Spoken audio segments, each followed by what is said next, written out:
You're nothing without me, Jolene. His words sliced through me like glass shards, each syllable dripping with disdain. I gazed at Dalton's cold, expressionless face, searching desperately for any sign of the charming man I fell in love with 2 decades ago.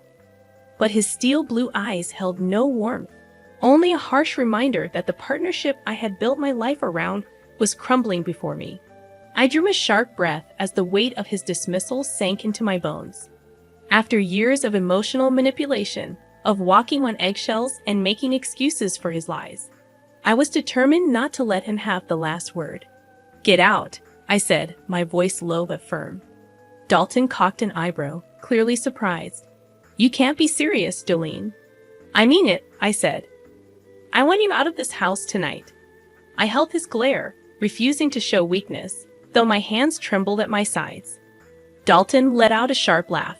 "And where would I go? You really think you can just throw me out after everything I've done for you?" He took a menacing step toward me. "You owe me, Jolene. Everything you have is because of me." I flexed my fingers, digging my nails into my palms as I fought to restrain the fury bubbling inside me. He was right about one thing. Everything of material value I owned was because of him, because I had sacrificed my education, my dreams, my very identity to support Dalton's ambitions, while he built his empire wheeling and dealing in real estate. I had worked tirelessly behind the scenes, hosting his clients, raising our son, managing his affairs, so Dalton was free to secure bigger deals and reap the fortunes.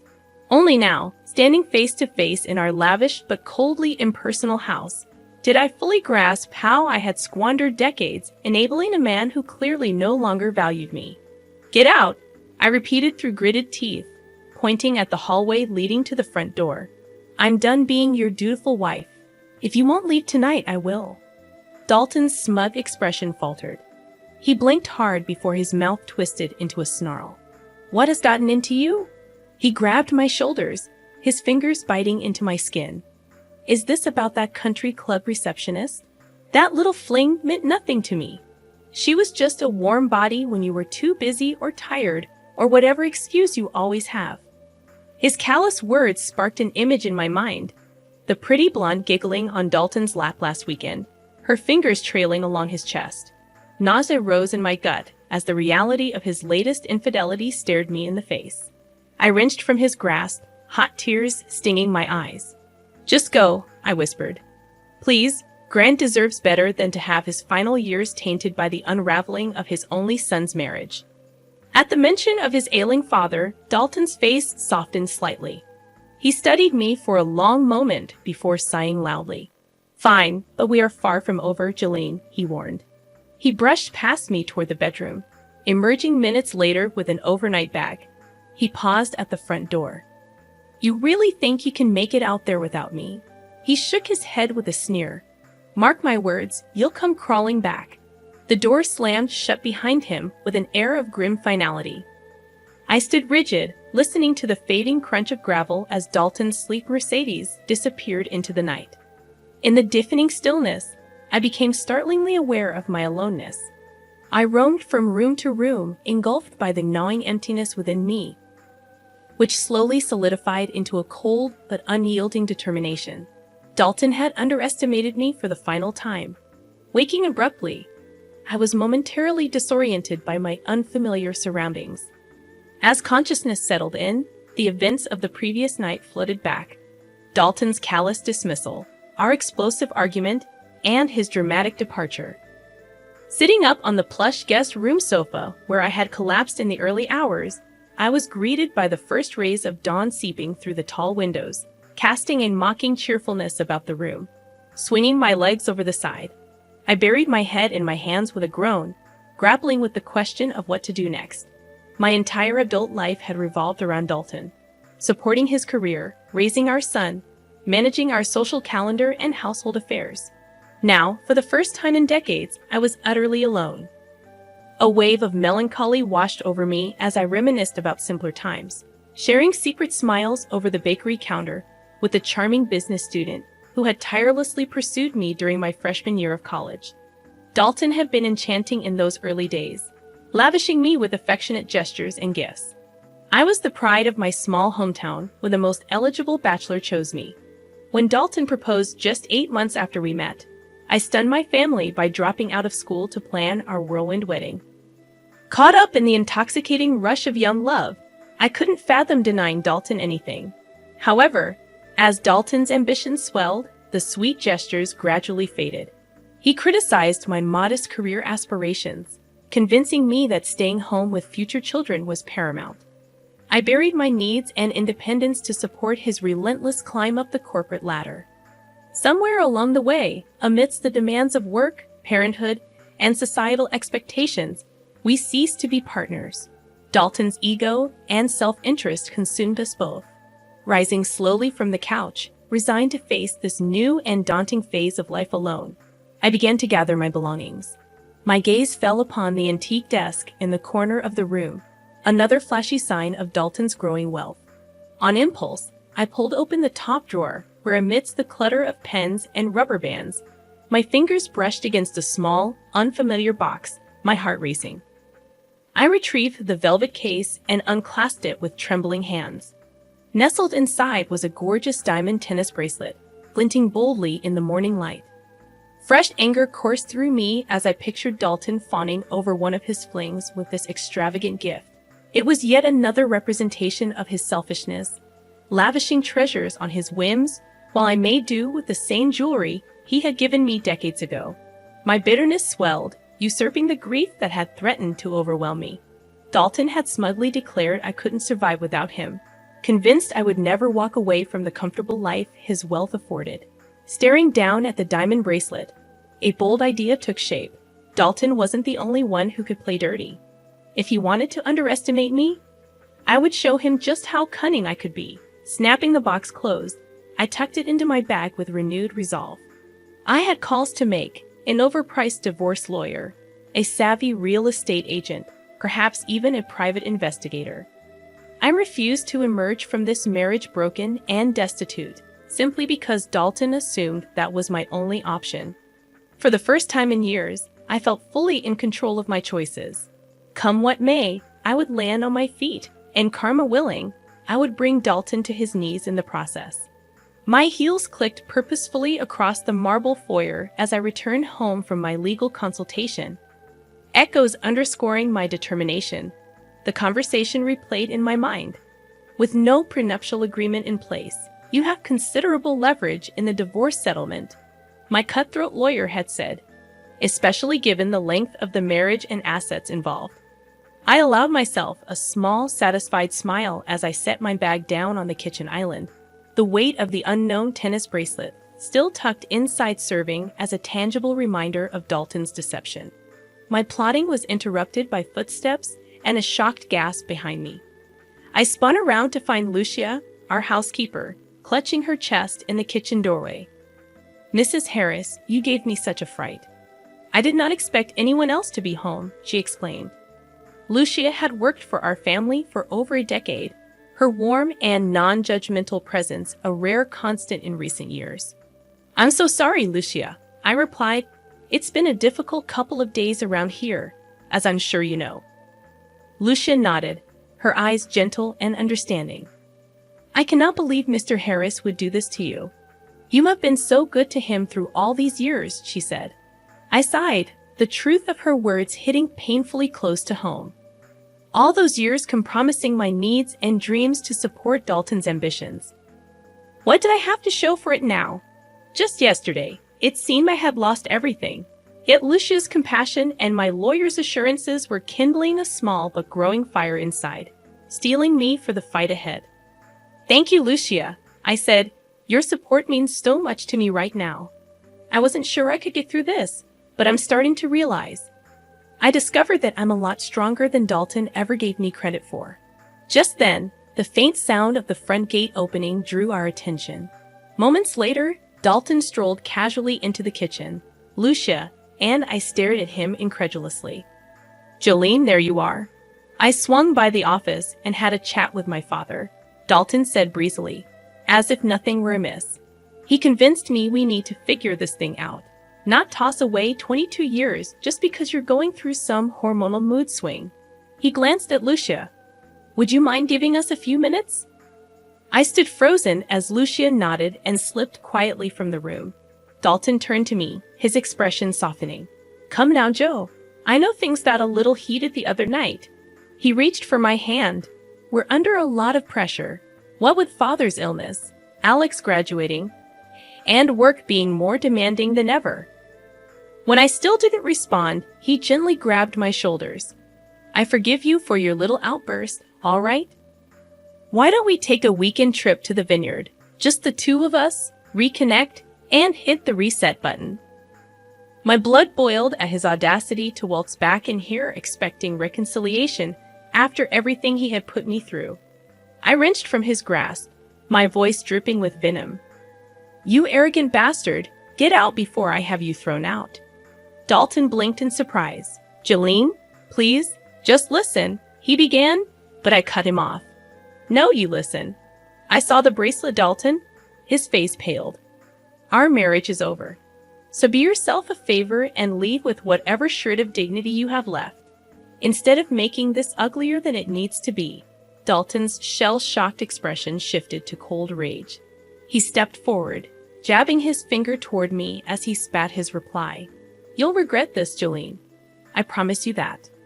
I awoke the next morning feeling truly rested for the first time in recent memory. Dalton's latest attempt to manipulate me had only affirmed I was on the right path. I stretched lazily, surprised to realize I had slept through the night without aid of my usual sleeping pills. Throwing back the covers, I headed for the shower with fresh resolve, the conversation with my lawyer replaying in my mind. Document everything from this point forward. Every financial record you can get your hands on, any evidence of affairs. It will only strengthen your position. By the time I finished blow-drying my hair, I was brimming with purpose. I quickly dressed and headed straight for Dalton's home office. If he thought he could intimidate me into staying with veiled threats, he had another thing coming.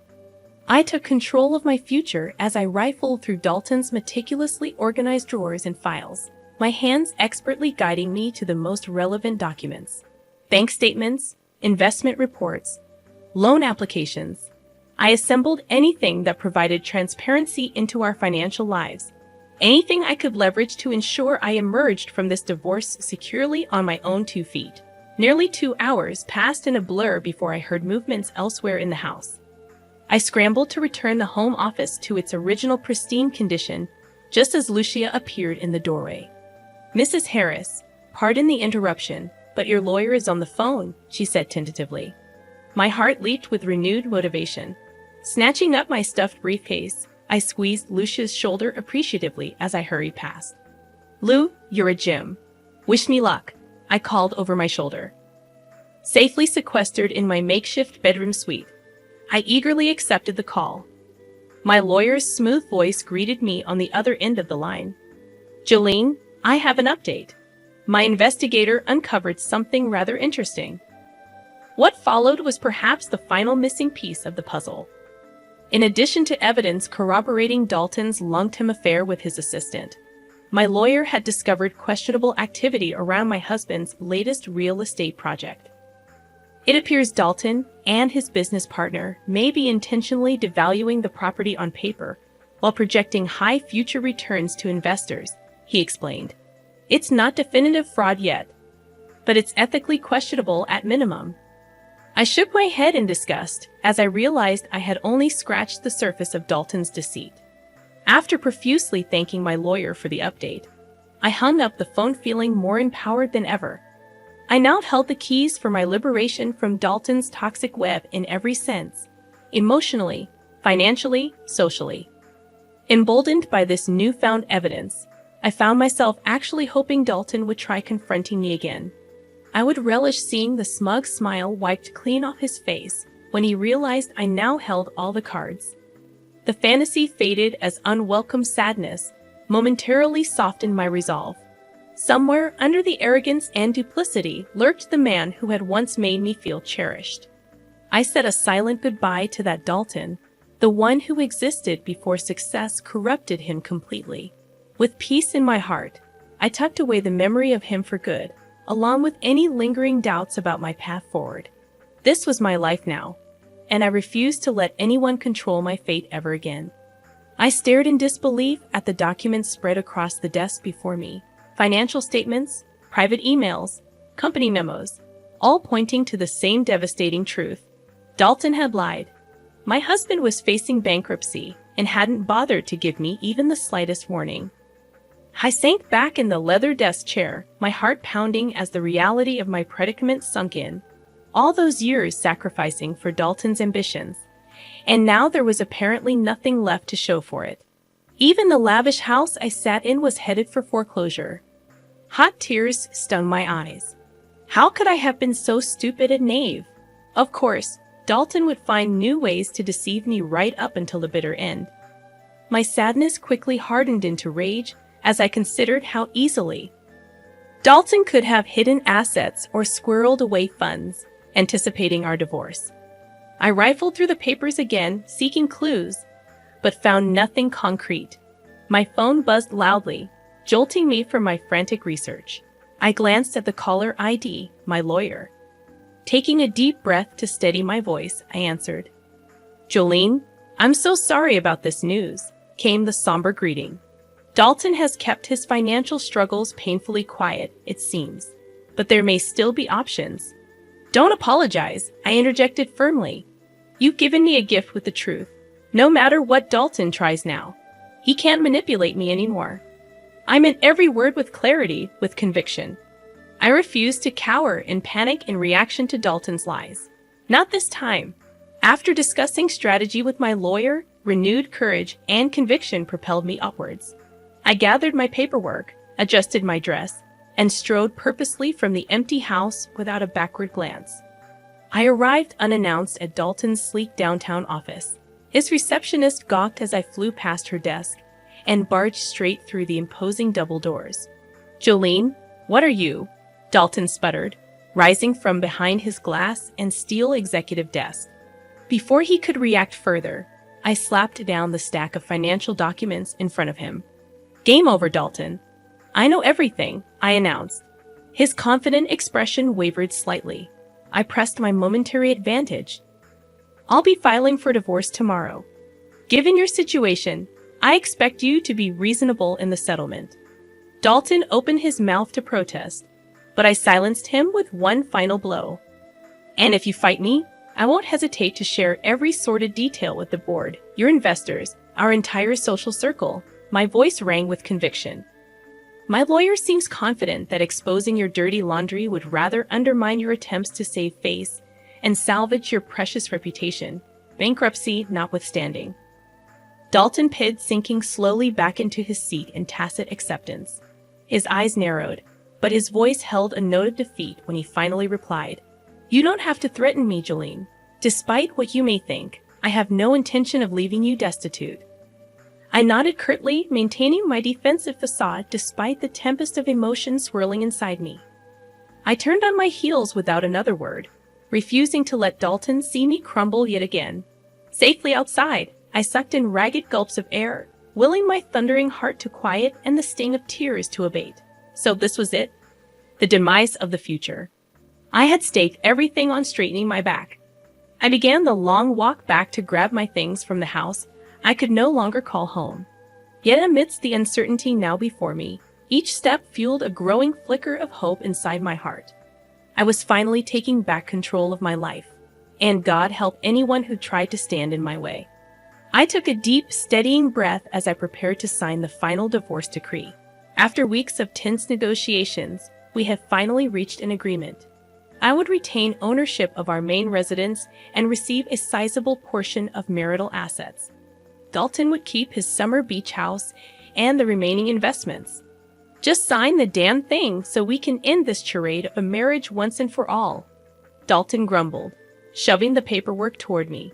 I picked up my pen, hesitating even now. Parting ways with Dalton for good unleashed a swirling vortex of emotions I thought I had neatly compartmentalized. Sensing my reluctance, Dalton seized the opportunity to twist the knife one final time. "Having second thoughts about throwing away your cushy future as Mrs. Dalton Harris? Not so easy to give up the private jets and beachside villas for a life of mediocrity, is it?" His smug expression fueled my mounting anger, vanquishing any last shred of sadness. I met his contemptuous gaze head-on. "Quite the contrary, Dalton," I replied evenly. "I discovered recently that I have assets of my own." His eyes narrowed at my cryptic response. I continued, "Remember that lakeside property I inherited from my grandmother years ago? The one you insisted I sell right away so you could fund your newest development." Dalton shifted uncomfortably at the long-forgotten memory. After ignoring his demands to liquidate the modest land asset, I had tucked away the property deed, retaining my small connection to family history. "Well, it turns out that land is now prime real estate worth nearly $2 million, I revealed casually. "So you see, I'll manage just fine on my own." Dalton's face morphed from confusion to disbelief to outrage in quick succession. He sputtered indignantly, "What? You can't prove." "No matter." I cut off his rambling threats with a wave of my hand. "Don't waste your time or money, Dalton. The property is solely in my name. But by all means, take me to court if you need yet another public humiliation." I signed the divorce decree with flourish and pushed it back across the table, relishing this final victory. For a brief moment, I allowed smug satisfaction to replace the swirling emotions I had bottled up for too long. I stood calmly, gathering my belongings while Dalton stared at me wildly, the new reality settling over him. "Well, if we're quite finished here, gentlemen, I'll be on my way." I nodded graciously at our lawyers before turning my gaze back to Dalton. "I do hope you find some shred of human decency left in that dark heart of yours, for your sake at least, if not anyone else's." With those final words, I walked steadily from the room, only allowing myself to tremble with release once outside the oppressive atmosphere. I leaned against the cool brick wall, taking deep, healing breaths. The time had come to close this painful chapter for good and step wholly into a future of my own making. While Dalton grappled with his bitter comeuppance, I felt only lightness and liberty. Tomorrow would mark the first sunrise of a life no longer confined by secrets, manipulation, or the suffocation of stunted dreams.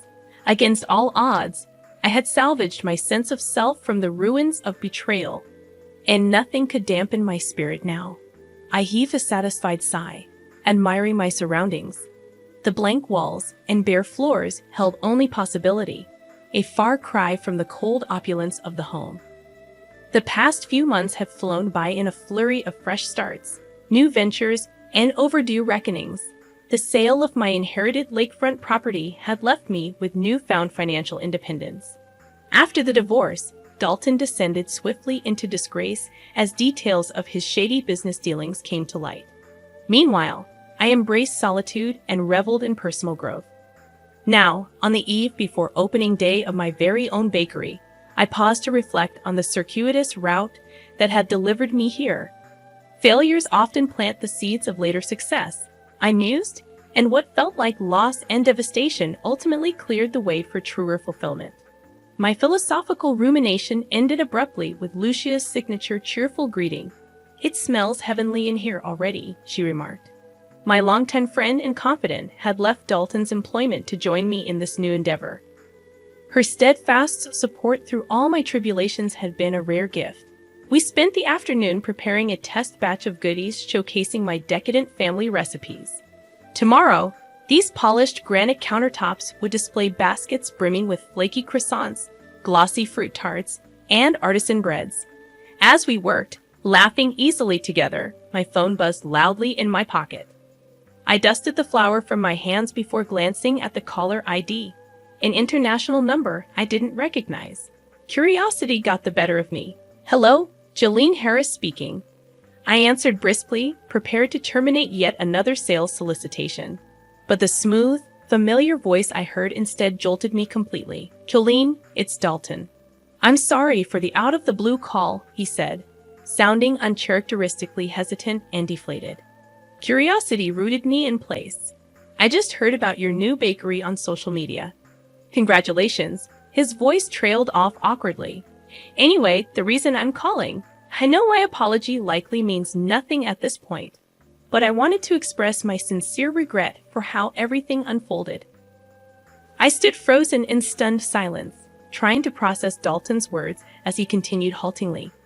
Leaving you and losing the publicity battle afterwards, it finally knocked some sense into me. I discovered who my true supporters were. Lucia and I exchanged stunned looks. Was Dalton Harris actually demonstrating humility? When I still didn't respond, Dalton pressed on. I ended up relocating abroad to escape the drama and scrutiny. I have an opportunity to start fresh here. But before I did, I needed to make amends, to let you know how much I respect and admire you for landing on your feet. You didn't deserve how I treated you. I cleared my throat, regathering my wits after Dalton's emotional appeal. I appreciate you saying all of that, Dalton. I can't erase the pain you caused, but healing comes from moving forward with wisdom and grace. We exchanged a few more awkward pleasantries before hanging up. As I slowly set down the phone, Lucia appeared by my side, concern crinkling her warm eyes. "Are you all right, dear?" she asked. Considering the question, I took full stock of my emotional state. To my pleasant surprise, instead of the usual hurt and frustration Dalton's presence evoked, I felt only forgiveness and peace. His mistakes were no longer mine to carry. Meeting Lucia's caring gaze, I gave her a genuine smile. "Actually, yes, I'm more than all right. For the first time in ages, I feel completely free," I said. She squeezed my hand supportively, a look of pride and joy lighting her face. Together, we turned our focus back to preparing for tomorrow's grand opening. With clarity and purpose, I stepped wholly into the life and dreams I had deferred for too long.